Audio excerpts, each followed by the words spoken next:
time must come to say goodbye.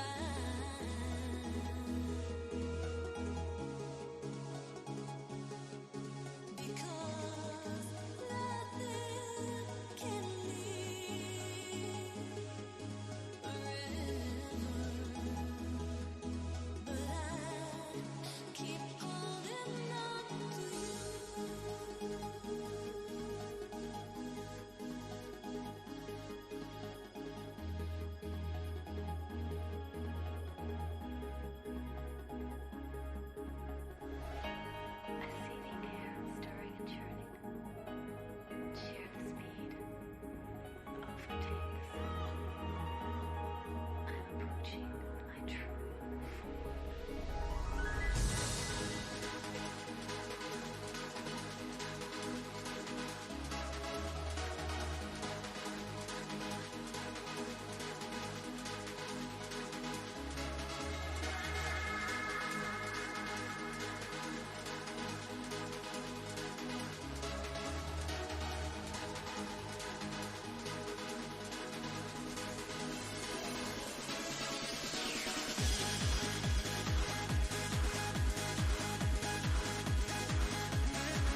Go.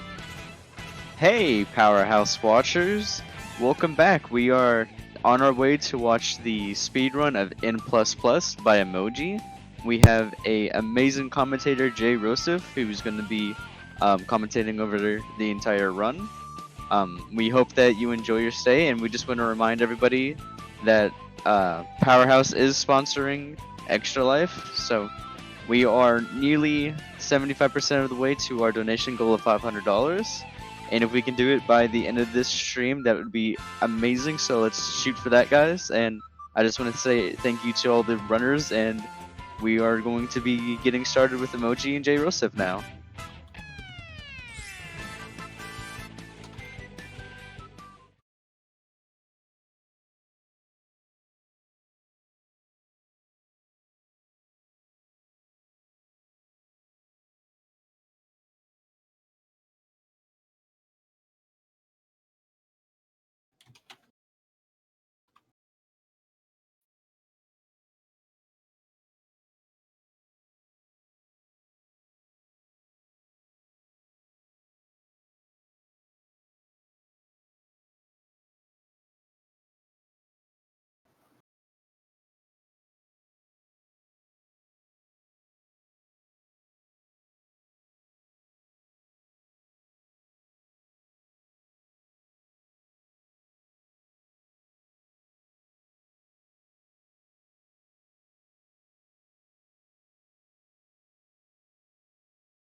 And if we'll be doing all the ones in E. So, pretty simple category. All right, so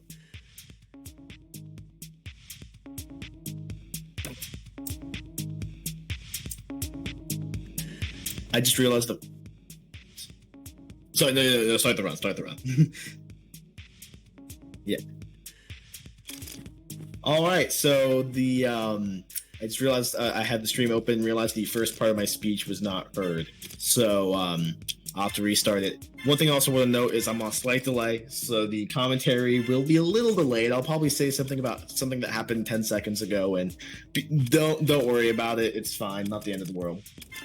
So what I was originally saying at the beginning was N++, as you can tell, is a very basic 2D 2D platformer, and where all you have to do is you have to hit an exit switch and go to the exit door. Very simple category, very simple gaming concept, though you'll find that it's not as easy as it sounds as you get into the nitty-gritty of it. And we'll be doing the E row, which, as you saw on the screen at the very beginning, was one of 5 rows, well, technically 6 if you include X row, in the tab, and each different row is a category. There's A row, which is by far the simplest. It's the one I run the most because it's the simplest, because I'm not a big fan of complex stuff. Then there's B, C, D, E, and X is expert. It's very difficult runs. And E row right here is not like one of the hardest categories, but it's definitely a harder category because you have runs like Triumphant, Mimetic, and exclamation point levels that are just super difficult, but it's you definitely don't want to undershadow the difficulty of E row. There are a couple levels that even casually I struggled with significantly in this category. Like the very last category, the very last level in this category is a very difficult one for me. As you can tell, Em has trained. You'll be able to see Em has trained it, and she'll be able to knock it out very easily because of how much she's trained it. But in this game, as you can tell, there's a lot of different things that can kill you, and there's a lot of stuff on screen, so I'll try to explain it. So there is gold, which gold really doesn't become an issue in speedrunning. So pretty much, as you can tell, there's a timer at the very top of the screen. Whenever you start an episode, which is 5 levels, your timer starts at 90 seconds. And every time you collect a piece of gold, it goes up by 2 seconds. And in the casual playthrough, your objective is to complete all 5 episodes before the timer runs out. And obviously you can extend it by getting gold. There's challenges to collect all gold. But like I said, we're speedrunning it here, so the timer is usually not a problem, especially since there's gold along the paths that you naturally pick up. But you also notice the little red mines, like spiked mines on the screen.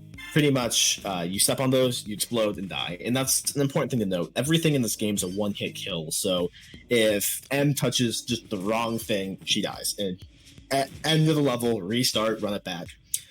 As you can tell in this level, which I'm not sure if it's still the level by the time I say this, but hopefully it is, you'll notice there's a rocket that's chasing M on the screen. It probably just left the screen. Yeah, it's gone. But there's a rocket chasing M around the screen. If the rocket collides, explodes, dies. This level has my least favorite enemy called Gauss turrets. So what they do is they slowly lock onto you, and then they fire, pew, and they just, if it hits you, you die. Nice sound effects, I know. One thing we have seen once or twice is evil ninjas. So you'll notice little balls that have like a bunch of like things making it up, they're made up of. Pretty much the evil ninjas, basically when you touch the ball, 3 seconds later, or technically 6 seconds if it's your second, 9 if it's your third, so on and so forth, a evil ninja will spawn. And if you've played Celeste, the evil ninjas act exactly like Badeline in Chapter 2 from Celeste. They pretty much follow you around with a slight delay behind them, so if you stay in one place too long, they'll catch up, collide with you, and kill you. You'll see drones here left and right. And there's a lot of cases where drones, there's nothing special to them really. They just have a route. If you touch them, you die. They're kind of like just a movable mine, which that's a very weird description of them now that I say that aloud. But yeah, you touch them, you die just like most things in the game, except they move. So you have to be mindful of their paths and learn their patterns. And a lot of levels in this game, you just have to learn cycles and patterns. Like the one M just finished, Blockus. Well, Blockus, the level names are weird. That's another thing that we could talk about for ages. But there's like, if there's set paths that speedrunners will take, and there's a lot of levels where once you know the path, the difficulty of the level just goes down significantly. Also, I got corrected by Nim in chat. Thank you, Nim. It is actually a 2-second delay, not 3-second delay. That's my bad. I think it's 3 seconds in Celeste, and that's why I thought it. Which is bad because I've probably put 4 times as many hours into N++ than I have Celeste. So, regardless, you'll also I completely lost my train of thought, so I'm just gonna keep going and see where it leads us. Pretty much, now I'm gonna be just thinking like, what on earth was my train of thought? Because that's gonna bother me all night. I really hope someone in chat remembers and tells me. Anyway, new enemy in that level, which we just missed because of delay, and you probably saw it well before me. Floor guards. So basically, they sit on the floor. When they see you, I believe it's one tile off of the floor is their line of sight. It could be slightly less. I'm actually not sure if it's line of sight. But when it sees you, it just zooms across the floor, tries to hit you, and it'll just keep going until it hits a wall. And then when it hits a wall, it'll just stop on that wall until it sees you again and just keep going. Once again, pretty basic levels here. The one that Nim probably just did on your screen is doing on my screen. Leap year. That one is actually a little harder than it seems. You have to make sure you do the jumps correctly to make sure that you don't get caught by a floor guard. You just saw an instance of a launch pad a few seconds ago where it's pretty simple. You step on it, launches you up. A good way to get height. You can actually place them horizontally too, so you can bounce off of a wall. There are some levels that actually use that, where you actually have to bounce off a wall in order to get enough momentum and speed to not die. Another thing you should know is you'll see the white circles on the screen, the tiny white circles. Those are mines, they're just untriggered. So all mines technically in this game are trigger mines, though some are triggered from the start and some are untriggered from the start. If they're triggered from the start, you touch them, you die. However, even when they explode, they'll become untriggered again, which that doesn't make a difference in solo, because if you touch it, you die, end of story. It does make a difference in co-op, because sometimes you have to have your teammates sacrifice themselves on mines. Sadly, we won't see any of that here. There is some fun stuff in co-op that we don't have many co-op runners, so we don't get to see much of it, but I hope we get some co-op runners soon. But there's also untriggered mines where if you touch it, the second you are no longer touching it, it becomes a mine. So if you're doing tight movements, it can sometimes become a little tougher to like.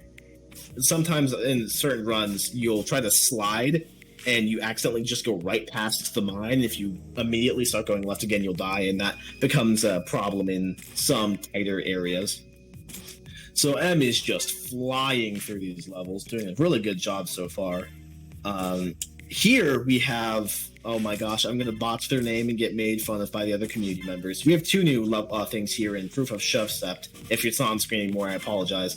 But we have Directional Thwumps. So pretty much, I think that's their name, and if it's not, correct me, please don't make fun of me. Pretty much when you touch a wall, similar to mines, the second you stop touching them, they act. And their action is they actually just go in a direction until they hit a wall, and then they slowly come back to their direction. And when they're moving, they are, if you touch them, you die. However, when they are shove thwumps, okay, thank you, Xando, for correcting me. I think it's well known at this point that as much as I played the game a couple hundred hours, I still don't know the names of everything, because I thought chain guns were called machine gun drones for the longest times. Schwumps, according to the chat. But pretty much, you when they're stationary, there's solid walls that you can jump off of. But the second they're moving, they will kill you. You also saw in that level that's ancient history at this point, so I'm sorry for not saying it soon enough.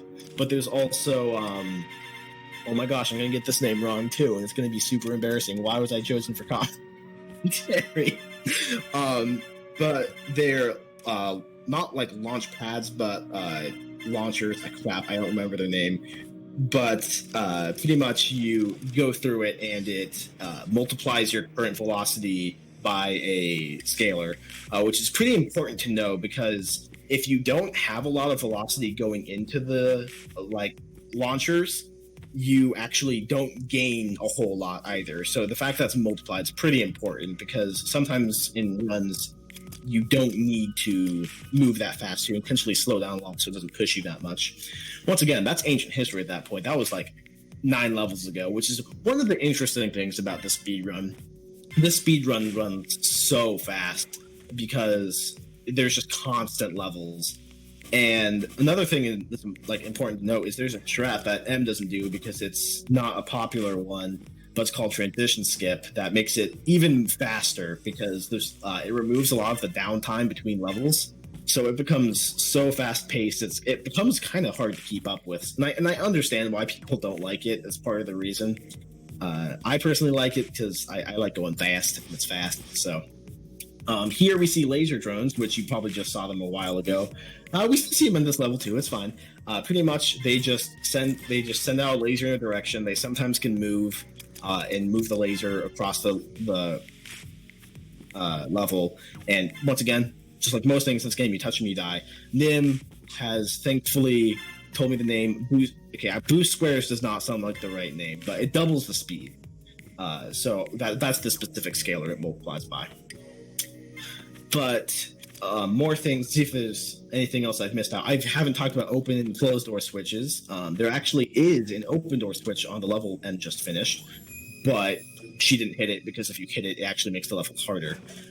So pretty much an open door switch, as you can tell, there are some walls that when M hits a switch, the wall will disappear. That's an open door switch because it like opens up an area. Then there's also closed door switches that look like little, almost like square dots that when you do it, will do the reverse. It will actually make a wall appear, like closing off an area. The open door switches, if you can't tell, they are the blocks with like a line in the middle of it. And as you can tell on the level that M is finishing right now, or it's just finished, don't know the delay. Probably should have timed it. Oh well.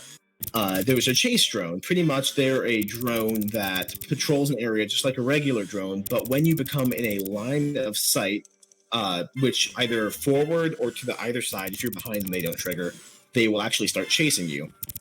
I've had some big problems with chase drones recently because I've been playing NV2, where chase drones behave differently and they're much more annoying in that version of the game. I'll get into the games before this one, how N++ came to be in a sec, because it's kind of cool history. As you can tell, the level M finished like probably 15 seconds ago. At this point, there was chain gun drones, which I for the longest time thought they were machine gun drones and got made fun of when I called them machine gun drones. Basically, chain gun, when you get into sight of it, it just like locks on and then kind of does a sweeping of bullets. And if you can't sweep, obviously, like most things in this game, you die. So when it comes to the previous games in this series, there were technically, if you count them the way I'm going to count them, technically 5 games before this. Though on a more, like, you could argue it's 2. It's kind of interesting. So N was originally a Flash game released. I actually don't know the release date, so I don't know why I was going to bring up the fact that it was its release date. But N was the original game. It was made as a Flash game by a bunch of computer science students. And eventually they noticed that it actually became slightly more popular than they were expecting. And Zando says in the chat, you can make a lot of argument about how many end games there are out there. Actually, there's only 2 that are actually canon, because NV2 is not canon and none of the N Plus games are canon. So, but someone, when they were making the arcade library for Xbox, they were a big fan of N. So they asked the developers to make a game. People are upset with that statement. It was a meme, I swear. Pretty much the developers of the Xbox Live Arcade, they asked the developers of N, said, hey, can you make a game for Xbox Arcade? And thus was born N+. Though an interesting thing to note about it is they actually didn't create the game in terms of coding. I believe, I might be correct on that, but they actually just did the level design.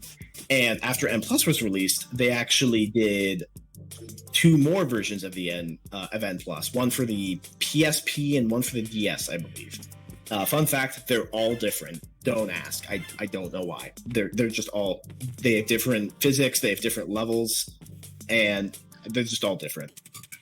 Well, shortly after the N+, not sure how shortly, but after the N+ games were released, the developers decided to remake N. So there was NV2, and the original N became NV 1.4. And in NV2, it had more levels. It had all the levels from N. It had a lot of levels from all 3 N+ games, and I believe some unique levels. I definitely should be corrected on that if that's not true, though.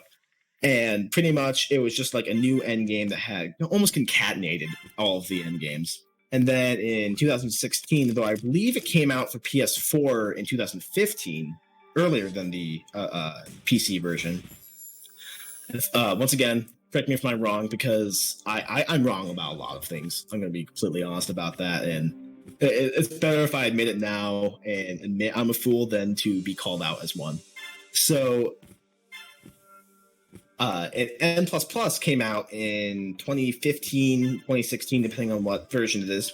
And there was actually it was actually the biggest end game yet. N++ in respect to the other end games is absolutely massive. So NV2 has 120 episodes total. 100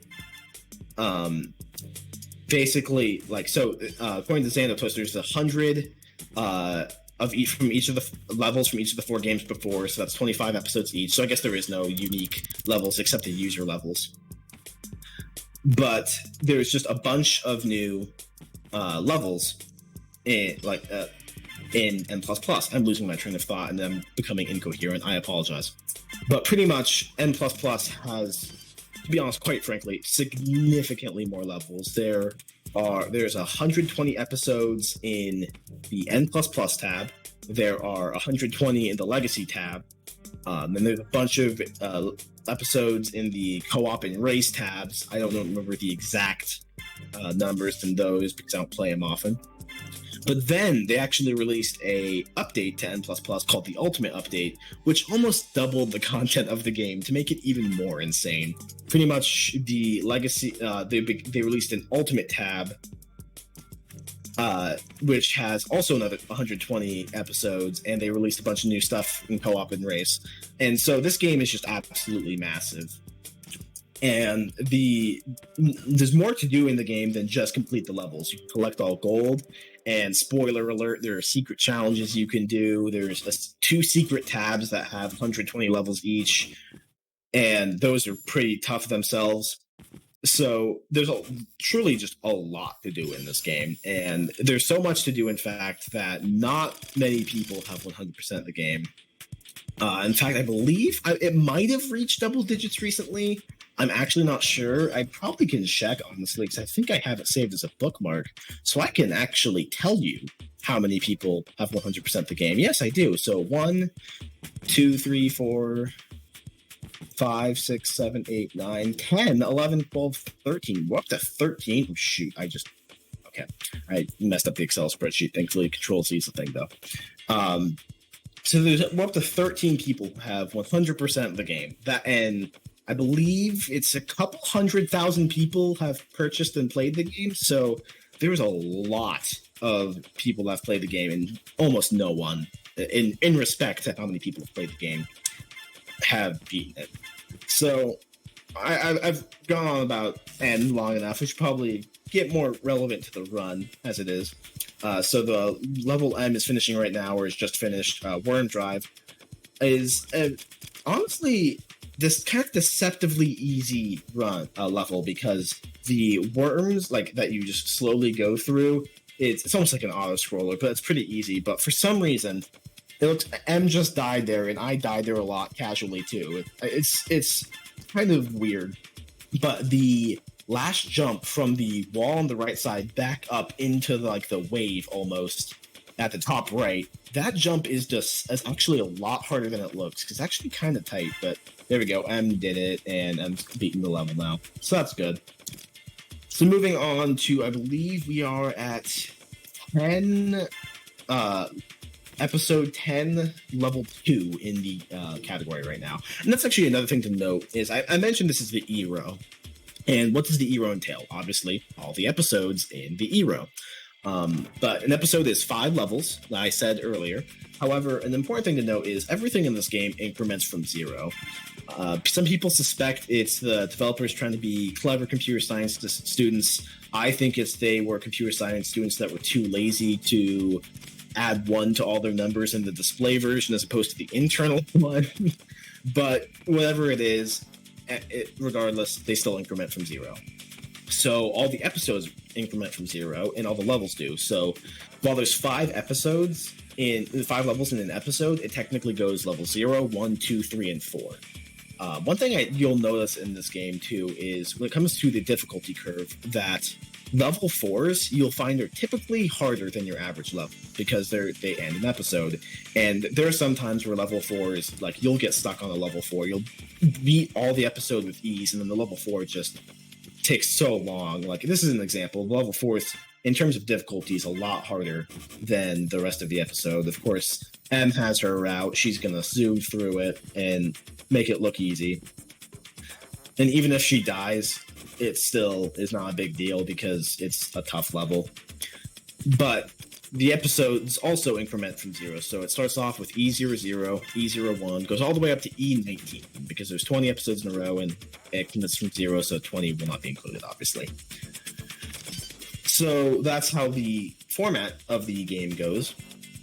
And yeah, pretty much it. I'm kind of caught up on general commentary, so I can't wait to actually commentate the run.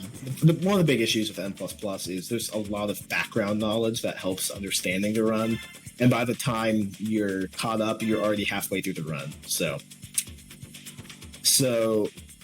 M is starting to fly by these levels. Little stutter there, but it's fine.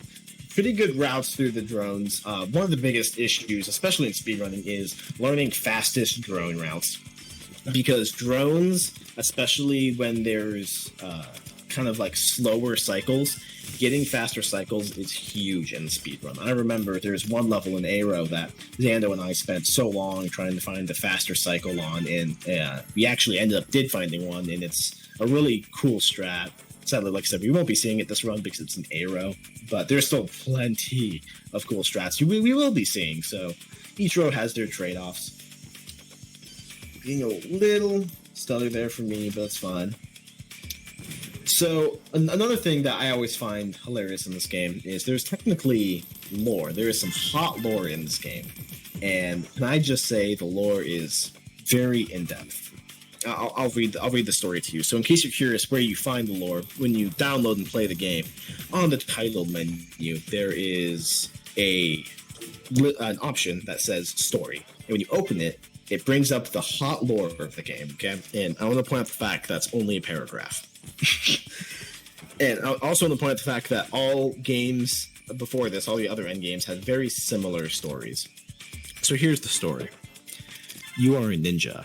Your godlike speed, dexterity, jumping power, and reflexes are all the result of an amazingly fast metabolism. Tragically, so is your natural lifetime of 1.5 minutes. Like all ninjas, you have an unquenchable thirst for gold, a natural propensity for exploring rooms infested by increasingly lethal ninja-killing robots, and a devout belief in N. N, the way of the ninja, is a highly advanced system of spiritual, cognitive, and physical training. It emphasizes pacifism, humility, and the need to traverse a series of 5 rooms before the end of your lifetime, a feat known only as beating an episode. In accordance with the teachings of N, it is your profound hope that one day you will develop the skill, intelligence, and inexplicable ability to reincarnate necessary to achieve mastery of all episodes. Plus plus. So, all the previous games had very similar stories. No plus plus, obviously, because it wasn't N plus plus back then. It was just N and N plus. Okay, it was like 30 seconds ago because of the delay, and I was late to it in the first place. But there was a new enemy that we actually got to see. It was a death ball. So death balls are pretty fine enemies when there's only one of them.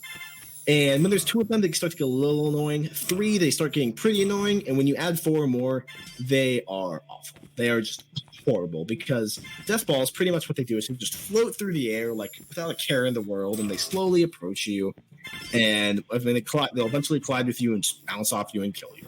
Okay, fine, whatever. But the annoying thing about death balls is when they collide with one another, they bounce off one another. And when you have a lot in a room, predicting those bounces is just a pain. It's one of the biggest pains in the game. This one is a fairly tough level. One thing I think is funny about this level is there's a clip. You can go find it quickly if you want to, of one of the other N++ community members named Golf Kid, where he finds really weird rocket behavior in this level. Basically, the rocket kind of just goes in a straight line away from him. It's really bizarre. I hadn't seen it before, and I haven't seen it since that clip, so I still don't know how to explain it. But M completes the level with ease and moves on to episode 13, so well into the bulk of the run at this point, over halfway through, making some great progress. Most of these levels, thankfully, are straightforward. There were death balls before Sim. I know there were death balls before. There's a lot of things that I was busy doing other things and I've missed out on, and I'm not a good commentator. I'm sorry. It's fine, though. This one is actually kind of interesting because what the developers... Okay, it was... Once again, it has passed at this point. But for that Evil Ninja level, one of the things you easily tell the developers intended was for you to stall in a certain way to make the Evil Ninjas kind of disappear before you go back to the entrance. But obviously just gets enough speed to split the gap between a previous Evil Ninja spawning and one of the next ones. So, one of the memes in the if you're reading chat, you also notice Xando keep bringing up one of the good memes of the community is the Xando sound pack. It was a sound pack that replaces all the sounds in the game. And pretty much what the sound pack is it's literally just Xando making all the noise a cappella. So whenever there's like electricity, it's buzz, buzz, buzz. Gold is ding, ding. Whenever you beat a level, it says you did it. So great pack. Definitely tempted to include it if I ever do a marathon run, but not sure everyone would be as appreciative of it as some of the N community members are. As you can tell with the episode M is finishing up right now, there's a lot of levels that basically you'll go back and forth through a level. You'll see this as a trope that the developers use pretty often. You go back and forth through a level, and each time you go through it, there's some changes using open and closed door switches. Another one, followed up immediately after that, is another trope that they like to use. Is basically you go to the end of the pathway, trigger something, and then you have to run for your life all the way back. That's pretty. That was a thing I saw a lot more often in NV2, but you don't see it as much in N++. J-Ro sound pack when? I'm not going to do acapella because Xando did that. I did think about maybe making a Mario sound pack. So whenever you jump, you hear the woo, and then whenever you're chimneying up, which is basically you're in a very tight, for those who don't understand it, you're in a very tight vertical passageway, and you just spam jump, and you quickly bounce off each wall rapidly. And when you do that with a Mario sound pack, it would sound like you're doing the backwards long jump from SM64. So I'm really tempted to make it literally just for that reason. Of course, I need to find other sounds for all other sounds in the game, and that's a lot more effort than I want to put into the game. So I probably will never make it. Sorry to disappoint, but whatever. Here, in this level, once again, this is kind of another trope, similar to the one where the path is different every time you go through, but in this case, the path isn't different necessarily through open and closed door switches, but rather mines trigger. You have to be careful of how many mines you trigger on the way there and on the way back. And depending on how many mines you trigger, that increases the difficulty on your path back. You have to go back and forth, hopefully triggering as few mines as possible each time. This level is actually one that a lot of people don't like because the drone cycles, while they are rapid, so if you miss a cycle, another drone cycle comes up quickly, they're very short windows, so it's very easy to miss time cycles here. But I'm guessing M has, in particular, you can correct me if I'm wrong, M, but you've practiced that one a lot because it's a particularly difficult level. I remember struggling a lot on that one casually.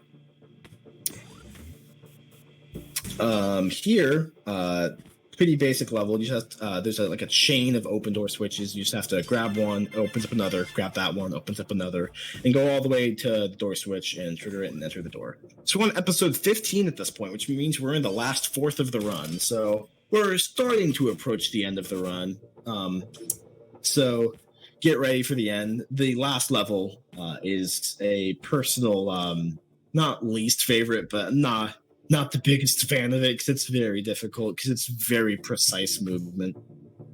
I'm trying to think if there's any other enemies I've missed out on so far this run. I think there is one enemy, but it's super rare, and I don't even think we've seen it necessarily, and it is... I don't know what it's called. It's not like quite a laser drone, or maybe it is, but basically it's a drone that when it sees you, it creates a straight line from it to you the second it sees you. That line stays put and it like charges up, and then the second it's charged up, it kind of creates a solid beam that you can't pass through, and then it will die down and it'll charge up again where it pointed at you. But I don't know the exact name of it off the top of my head. It's super rare and you rarely see it. I don't even think we've seen one this run. So yeah. Here's an example of the back and forth pattern of this of some of these levels. Pretty much, in this case, instead of mines you have to deal with, it's evil ninjas, which is 10 times worse in my opinion because you have to remember where you went, and my memorization is awful. So, thankfully, M does a little juke at the door switch. Instead of going up and around like they intend you to, she just jumps, kind of bounces off the wall, and goes back underneath the evil ninjas. I need a drink of water. I'm sorry. Oh boy. I've kind of been talking nonstop. It's kind of crazy how my voice hasn't died already because I have a weak voice, which is bad because I'm a commentator and a caster. So, interesting choice of hobbies I'm taking up, obviously. It's called a laser drone. Lol. Wait, that's the laser drone? Now I'm really questioning what the other laser enemies are that kind of move that constant laser beam crap. Now I don't know the... Oh no. do a quick donation?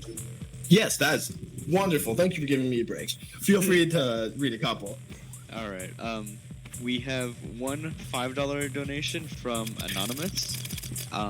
Just for the new people who've came in, Powerhouse is sponsoring Extra Life. It is an organization that is based around gamers and mainly is seen on Twitch on multiple different organizations as well. We are currently at $340. We are about $35 away from 75% of our $500 goal. So hopefully we can make that tonight. If not, we can hopefully do it tomorrow. So thank you all for watching, and hopefully you're enjoying Emmoji's run and Jay Rosif's amazing commentary. Thank you. If you have any more donations, by the way, interrupt me. I'll finish my thought, and then I'll let you read the donation, because most likely what I'm saying isn't too important, because I kind of ramble. So, like I said, just feel free to interrupt me if you need to. So the difference is that one is a laser drone and one are a laser turret. The drone are the ones we've been seeing all this category, and the turrets are the ones that lock on you. So laser turrets are one of those enemies you rarely see in this game, and M gets a really nice corner jump. I'm not sure if it was a corner jump or just a good shimmy to basically skip a nice chunk of the level. But I have it backwards. Hold up. Why? There's no way I have it backwards. Is the turret actually... Drones are the ones that look like drones but shoot lasers.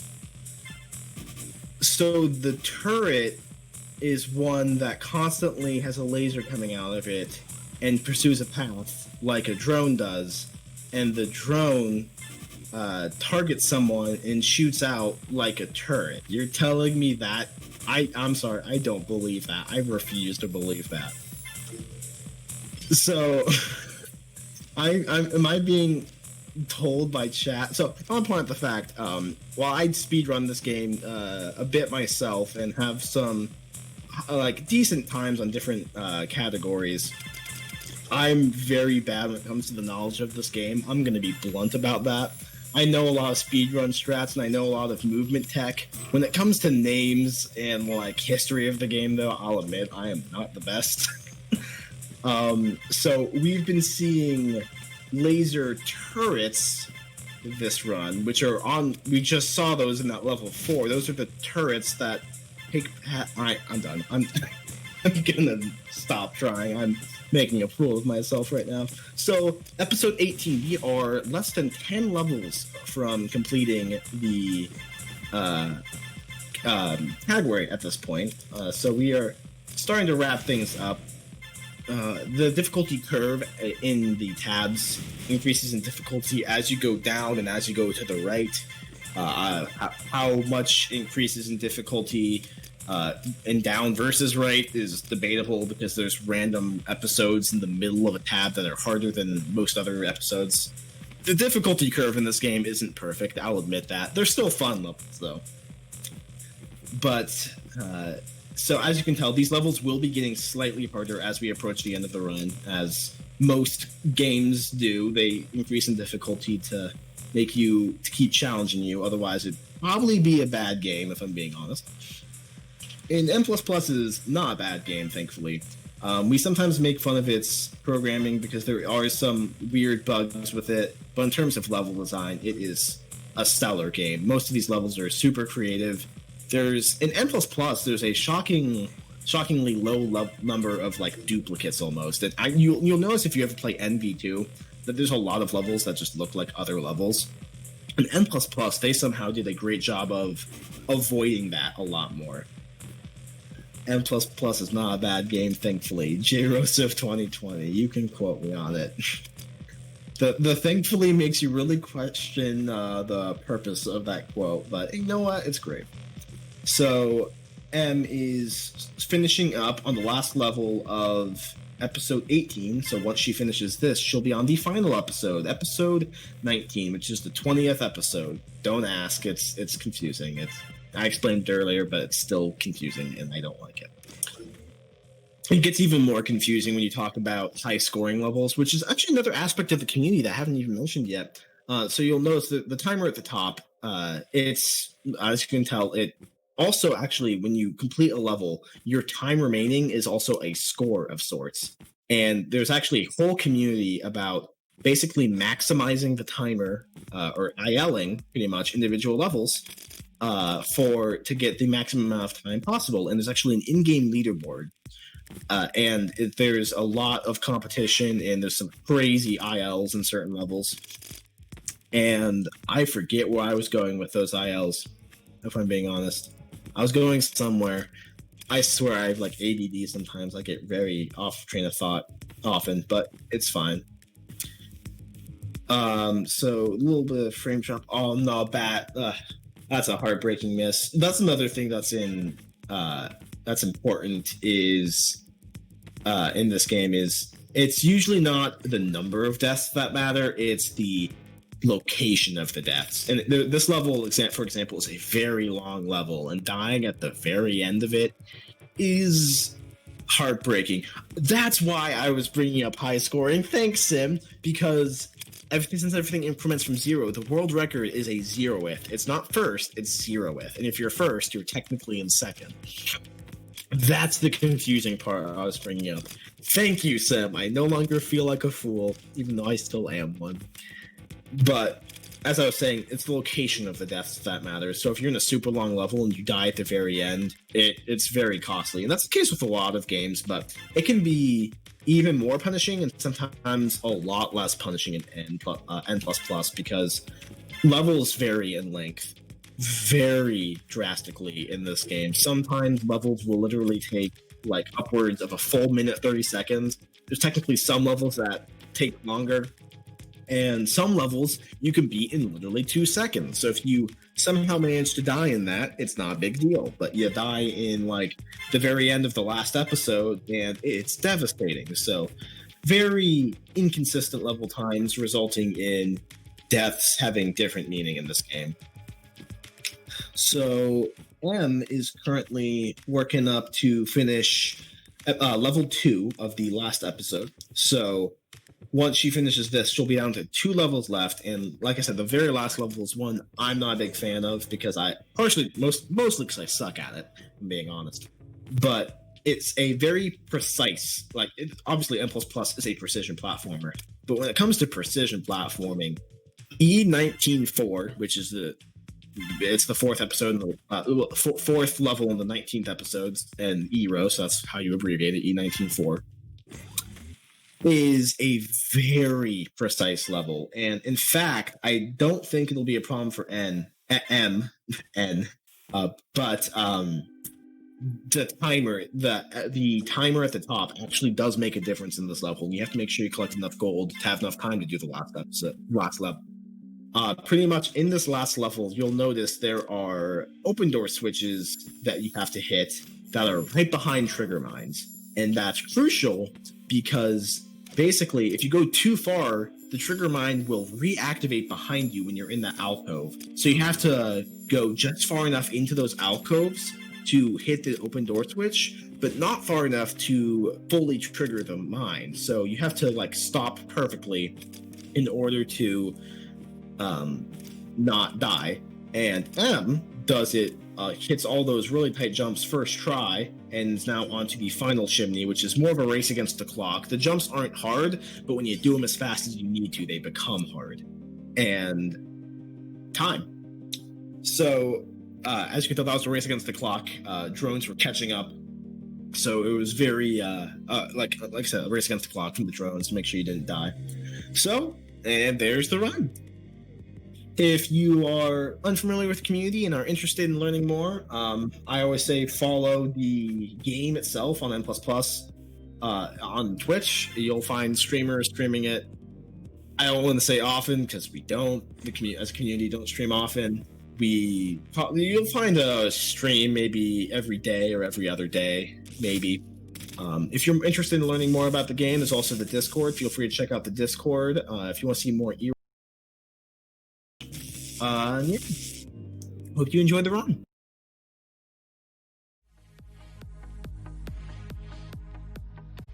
Amazing to see this run, so thank you very much for doing it for us.